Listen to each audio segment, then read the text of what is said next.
there was a German Lutheran pastor by the name of Martin Rinkart, and he served in the walled town of Eilenburg, Germany, from 1617 to the end of his life. And just a year after he entered that town and began to serve with 4 other pastors who were in that town, the 30 Years' War lasted. I don't know if you know history, but the 30 Years' War was worse for Germany than World War I or World War II. It devastated the country.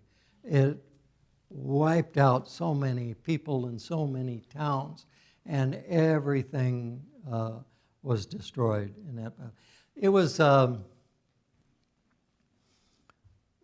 started because the Holy Roman Empire, which was basically Germans at that time, was ruling, and a group of princes in Bohemia rebelled against it, and so the war started. But Spain jumped in on the side of the Holy Roman Empire because they're Catholic, and then the Swedes jumped in on the side of the princes because they're Protestant.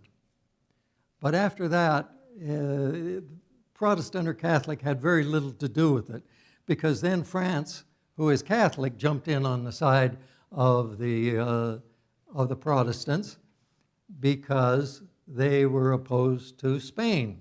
And then,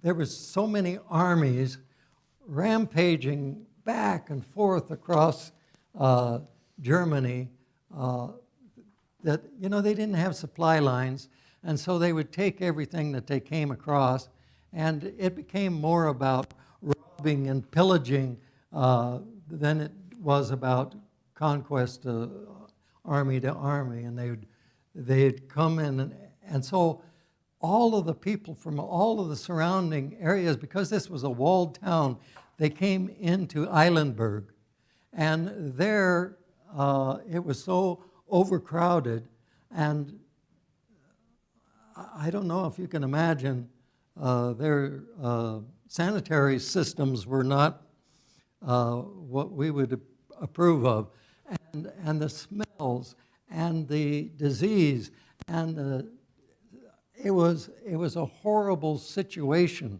that he was in, and people began to die because of famine, because these armies would come through and they would demand that they would give them provisions. And so, one army after another from one side or the other would keep coming through and taking everything that they had, and they'd come in and they'd take over their houses for a while they rested from their battles. And so it was an ugly situation, and just when you think you really couldn't get worse, in 1637, I believe it was, the plague came.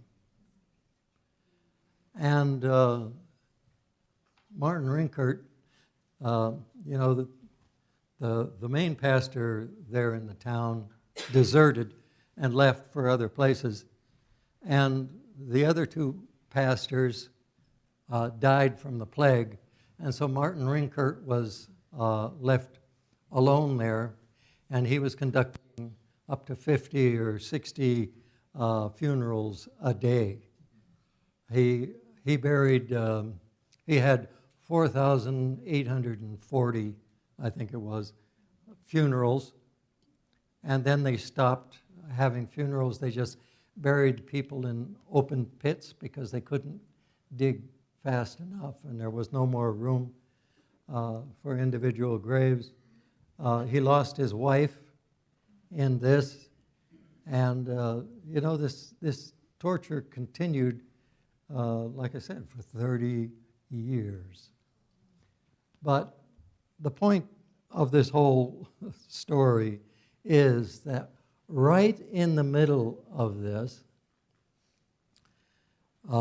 he wrote this song, which you're probably all familiar with, and I'm going to read the words. Now thank we all our God, with hearts and hands and voices, who wondrous things have done, in whom this world rejoices, who from our mother's arms hath led us on our way, with countless gifts of love, and still is ours today. Oh, may this bounteous God through all our life be near us, with ever joyful hearts and blessed peace to cheer us, and keep us in his grace, and guide us when perplexed, and free us from all ills in this world and the next. All praise and thanks to God the Father now is given, the Son, and him who reigns with them in highest heaven, the one eternal God, whom earth and heaven adore. For thus it was, is now, and shall be evermore.